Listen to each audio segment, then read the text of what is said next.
Hello everybody, welcome back to MTG Dungeon. This match is going to be Tron versus Deathshadow. Here with guest commentator Brandon. I'm Brandon. He's almost dead, but it doesn't matter. I have died today. So, I feel that Tron definitely has the advantage in this match.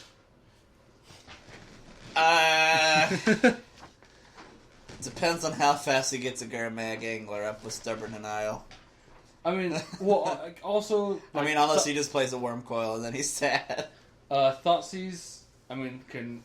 Thoughtseize can help, yeah.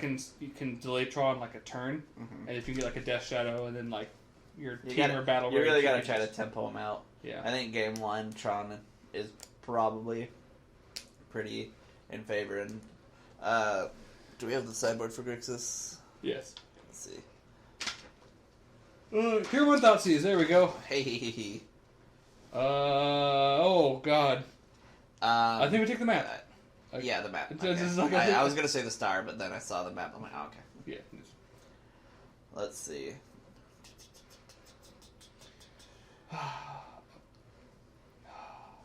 He does not have fulminators in the sideboard. Nope. There's a Kolaghan's command. I thought that said roll a chance command. Now, if this Grixis player could stop playing with his lands in the front, that'd be helpful.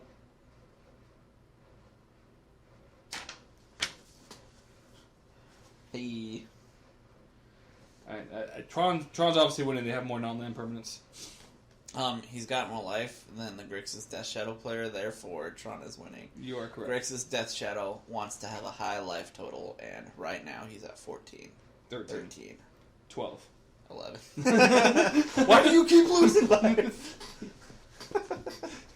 He can't stop the bleeding. Snappy. Oh, he's doing this on purpose. I know it lands up front on camera.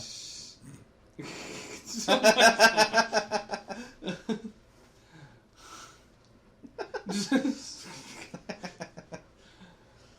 okay. They're good friends. They can do this. This is got him. Man, that's a Snapcaster just betrayed his owner. Like, I'm gonna go over here. Betrayal. Ugin looks real good. That's a natural Tron. So let's see. Yeah, I was like either Ulamog or Ugin. Ulamog, I think, is the right choice just because he's gonna affect his lands. Yeah. Like he can fight through an Ugin if he really wanted to, because if he plays a Gurmag Angler, like you have to minus 7 in Ugin. Yeah. Is it 7? Yeah. Couldn't remember if it was 6 or 7. It's an ancient stirrings. The stirrings be ancient. And the map. For the tower. For the additional tower. Yeah, you're not snapping back no Thoughtseize. That's a pretty map. It's a foil map.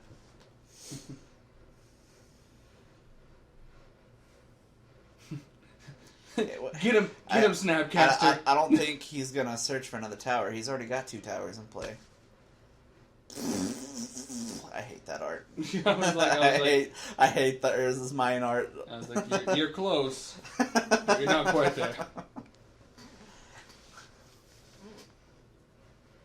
Ugin. That is a 2/2 Deathshadow. You should bolt his face with an Ugin.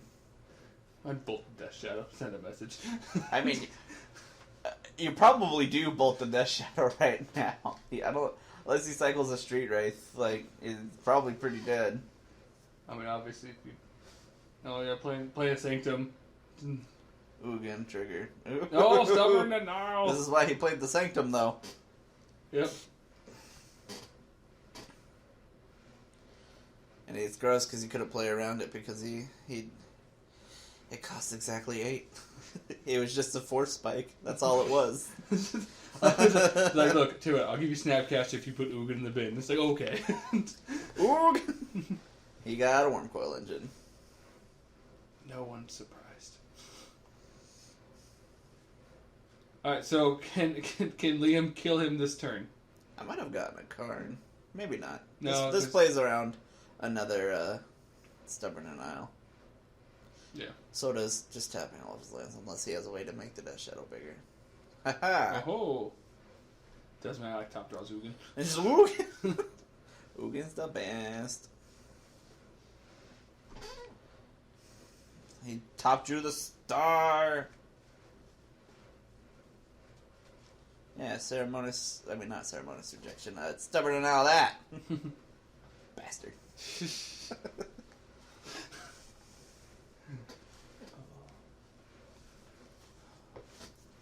So, I will say that Tron and Scapeshift both play very similarly in that we both typically play with the top of our deck. It's like, did I find the win? There it is. Right. Also, like, you sideboard similarly because you play big spells. Like, that was when I was playing Bantel Eldrazi, I sideboarded almost the same. I would sideboard in Stubborn Denials, I'd sideboard in Disdainful Strokes for Tron, and for Scapeshift of that. They're just mostly uninteractive. Like, Tron's more interactive because it, like, Ulamogs you, but how are you going to interact with an indestructible 10/10 without a path? Like, yeah. Well, and like, with the Scapeshift deck, it's like, okay, that's cool. Like, oh no, like you turn 3 requirements, it doesn't matter, I already have 6 land. I already have 6. Like, we're up to 8. Kill you. Get out of here. Get out of here. And that's the other... Ooh, what's a Ballista? That ain't nothing. That's only a 4/4 Ballista.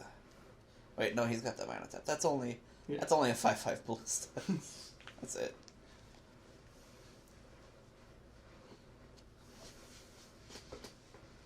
How big are these Deathshadows right now? They're 4/4s? 4/4s. I don't like commentating on the Deathshadow side because I don't know what I'm doing. There's like, I can't commentate on that deck. There's just so much going on. I say I can do that.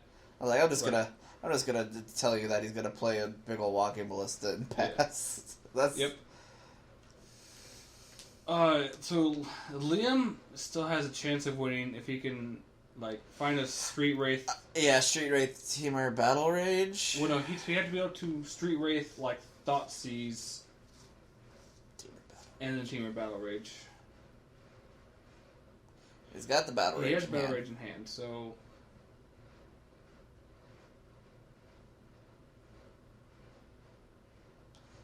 I imagine in response he's just gonna kill the Deathshadow. Not the one that he targeted? Interesting.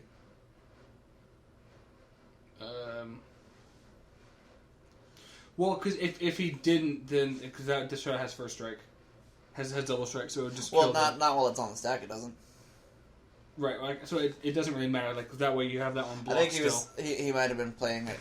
Well. No, because you have that one blocked, and so even if you kill that one, the other one's still going to get through, as opposed to the other one. You're only going to take 4 instead of 8. Yeah. I was wondering if maybe he was playing around a Street Wraith, but that don't make no sense either. No, yeah. Yeah, I think it would have just killed the one that he targeted, but oh well.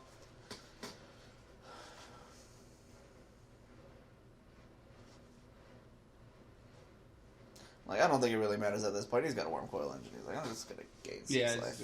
He effectively hit me for 2 with a Teamer Battle Rage. That feels good, doesn't it? Feels so good. Hey, look, Tron just drawing so many cards. Hey, look, they found an O-Stone.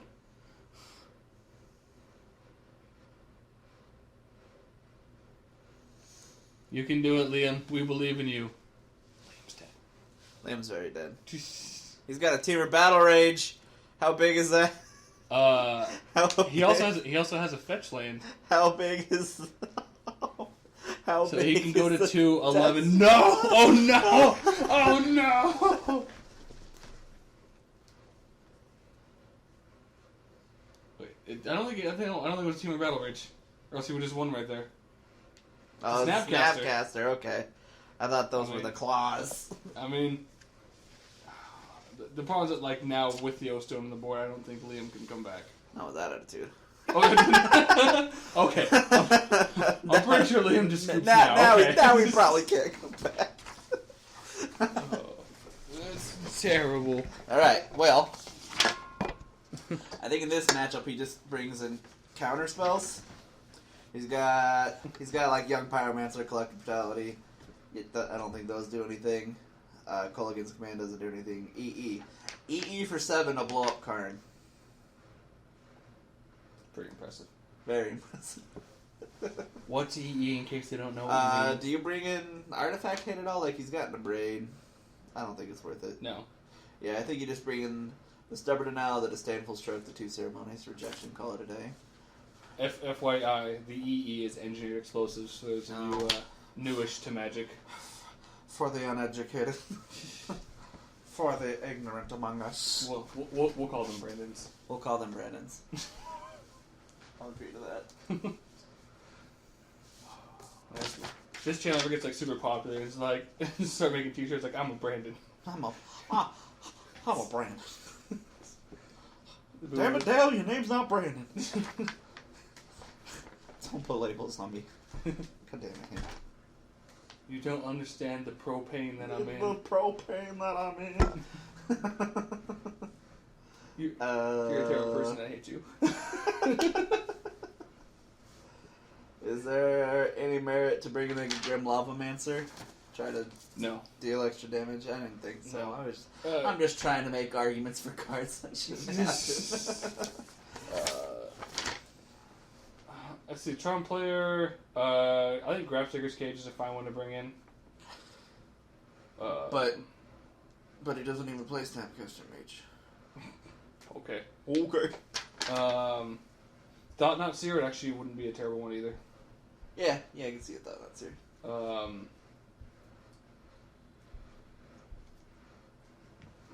Let's see what else he's got on there.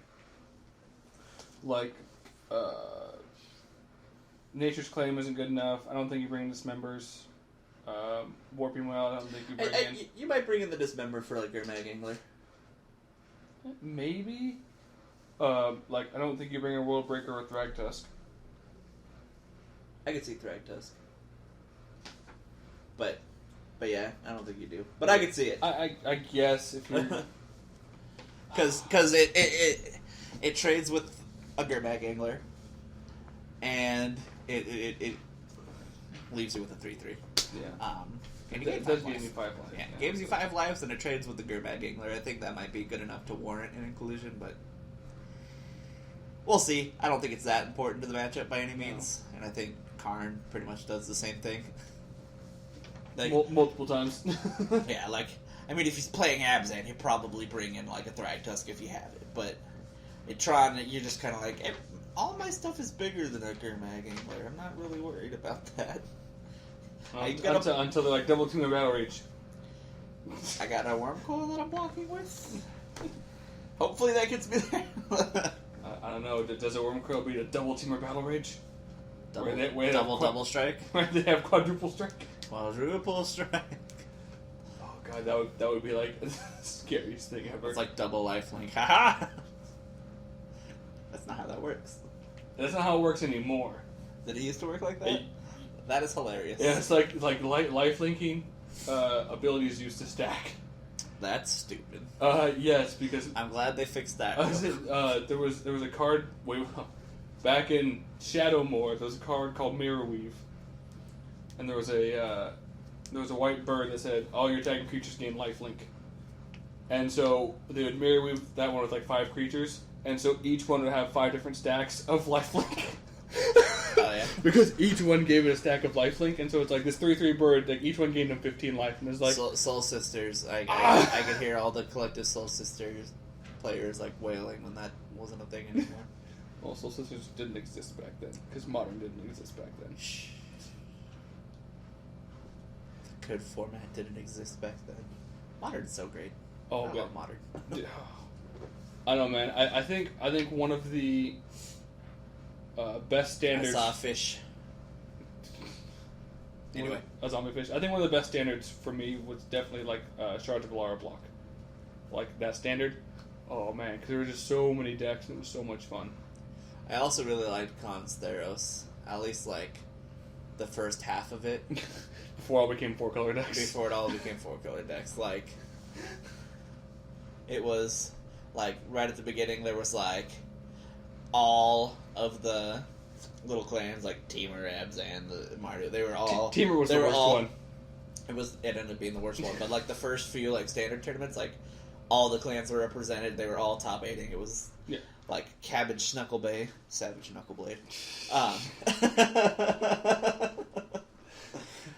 He like he was kind of like a Teamer Aetherling. He did it all. Yeah. Until he didn't. I think just the rest of the shell around him wasn't good. I think he had a lot of potential. I will say, I think your best moment was Court of Calling for Miss Cutter Hydra. Why you gotta bring up Brandon, who played Magic for 2 months? I'll have you know that I top 8'd that game day after that. So, what does that say about the quality of the other players? Ha! Take that. But all I'm saying is that, did you learn from that mistake? I never did that ever again. And that's what matters. You learn the hard way sometimes, alright? Oh my god. I like going down to, what is that, 11? No, 13? 13 on turn 1. Jesus. I think that's the Deathshadow player's like wet dream right there. Like, hey, I can play a Deathshadow on turn 2 now. Come at me. Remember when this used to be the boogeyman of the format, and everybody's like, "Oh no, Deathshadow." It was because the thing with like any like new deck that's really good is like it's good until people figure out how to fight it, and then it's just like, okay, this is fine now.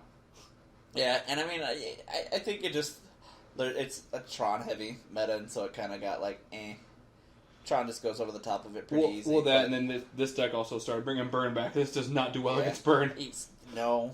Because Burns is like... I remember there was like 4 Burns in that one top 8 because they were all like, Grixis, get out of here. Yeah. Well, it's like, oh, Deathshadow? That's cute. I'm going to say my lightning bolts. You're at 6 life? Kill you. Who knew that Burn would be a rough matchup for the Deathshadow? He got 3 forests in hand. Oh my god. He did bring in the threat. Wow, that's a little surprising. Not that surprising after my wonderful explanation. It's very surprising. He took the thread tusk, see, because it's the right thing to bring in. He's got a zombie fish in hand. Yeah, Sylvan Scry. Get him. I hope Liam has one more Thoughtseize. He better get the mine with the tower art, or I'm going to be upset. Just for the meme. Yes. Yes.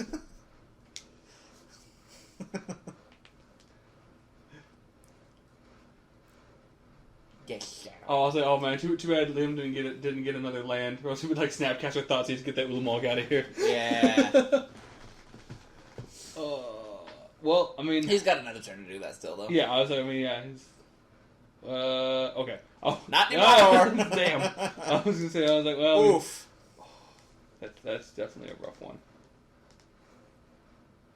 No zombie fish for you. And an Oblivion Stone. Jesus. Alright. Okay. He's gonna pay. He's gonna pay the one.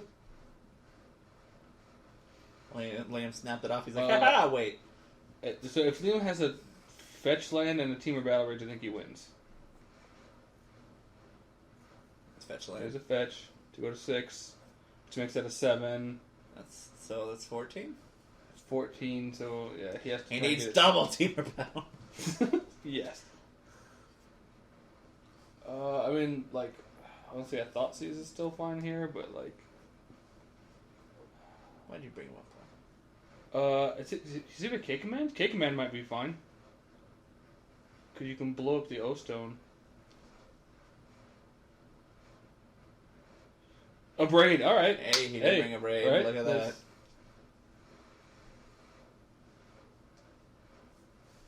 So, hit him for 7, put him to 13. Play another Deathshadow. Yeah.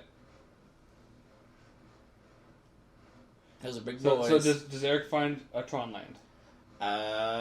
That's what we're coming down to right now. Or a blocker. He's got a little. No, alright. So go into game 3. What was that? I think it was another Sylvan Scrying or a Relic, one of the two. If it was a Sylvan... it probably was a Relic, because if it was a Sylvan Scrying, he would have gotten the land, been able to cast a little Mog. Mm-hmm. Alright, well. Game 3. I mean, see what happens with Deathshadow's like, hey, turn 1, 13. I was just wondering if he brought in a Braid to try to hit like maps and stuff early on, but he was on the play, so I could see he could play the map and then. Yeah. But I think a Braid's still fine because it also hits things like relics. Like it forces him to pop it off then. yeah, I mean Relic was just kind of getting played and then snapped off immediately in this instance, but on the last one, right? If you can have like 2 or 3 in there, it's like, hey, a Braid it, make use it now if you want to. I think it can also hit a Worm Coil Engine, which sucks, but fighting the 2/3/3 tokens is a lot easier than fighting the Worm Coil Engine. Right, especially Engine. Here's Double Strike and you can trample. upgrade the token for either hitting it for 3 or killing an artifact. Right. Whew. And then he could have brought in the engineered explosives and put it on 0 and taken care of the tokens. Hey, going to 15. Alright. Either the Ancient Stirrings or the Dismember, I think. Does he have a second land? He's got. I think that's a land, but below the Ancient Stirrings, right? I think that's the Ghost Quarter. No, what is that? I think it's in their map. Oh. Yeah, I think I just take the Ancient Stirrings here. Yeah, I think I do as well. He took the Dismember. Or is Eric just putting the Dismember in there? Which there's definitely an argument for Dismember. Yeah, I mean, but I think force him to have to go on top draw. Yeah, I would have been very tempted to take the Ancient Stirrings. Yeah, but like I think you force him on top draw. Like, all right, like fine, show me you got the second land. Mm-hmm. Okay, like if he hits the second land, then I think you definitely lose. But the land war has begun. He brought it. Hey, Pyromancer. Did he bring it in? Yeah. Okay. I guess he could try to go wide. I think at that point you should go wide because, like, if they just try and Karn you, I think the Tron player just lost to himself. So Tron will do that. So we'll scape shift. Yeah, so not often. No. I feel like I always just lose to a top deck scape shift every time. Doesn't matter. Every time I play scape shift, I like Abzan him to death. He's got no cards in hand. He's at like 9 lands. I have him at 2. He's like, oh, scape shift. I'm like, son of a god damn him. It's like, I hate you and that goddamn reprinted 4-drop sorcery. Yeah. I wonder if we could do anything with that in standard.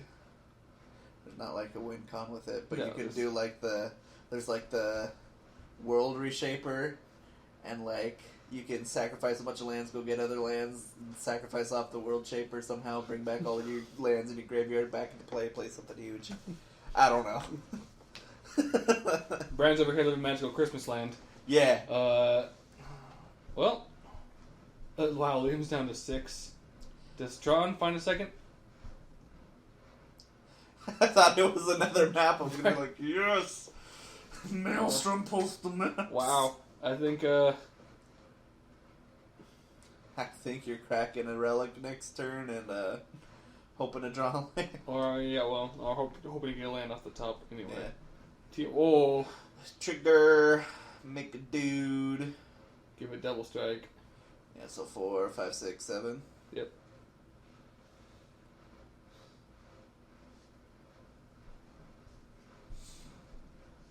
I don't know if Young PC was worth the include from the sideboard, but I'll have to ask Liam about it later and see what his reasoning was there. Because I don't know if it's worth it to go wide, especially against a Worm Coil Engine. It's like, yeah, I mean... You know, the other thing is I also, I guess can buy you some turns. It's good probably against like a Karn, because you can get a couple tokens off it, and they have to minus Karn, and then you can swing into it, but... So 6, puts him to 5. Get him. I already know the voice. Oh, yes. Oh, I already know it doesn't matter though. It's a problem. That. Aha! Start. Yep. All right. Hey, Grixis Deathshadow. In Eric's voice. I know exactly how he's gonna be. Just like, ah. Oh, I thought this was gonna be 45 minutes. Oh man. Yeah. No. So yeah. So the Grixis in 3. Hey guys, don't forget to go ahead and leave a like for this video and click that subscribe button if you haven't done so already. Once we hit 50 subscribers, we will be having a giveaway. So, let's go for it.